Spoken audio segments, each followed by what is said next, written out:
sumunod din sa Kanya. Katulad nga nung last week na tinalakay natin. Di ba? Isa doon yung 2 Corinthians 5:14-15 na ikaw ay iniligtas ng Panginoon na matay siya upang mabuhay ka para sa Kanya.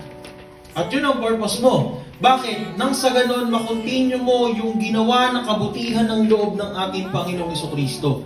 Makontinue mo yung Kanyang ministeryo. Kaya nga si Jesus Christ, mga kapatid, yung continuity ng Kanyang ministeryo ay nagpatuloy sa mga disipulo niya. At hanggang sa panahon natin ngayon. Ano ba?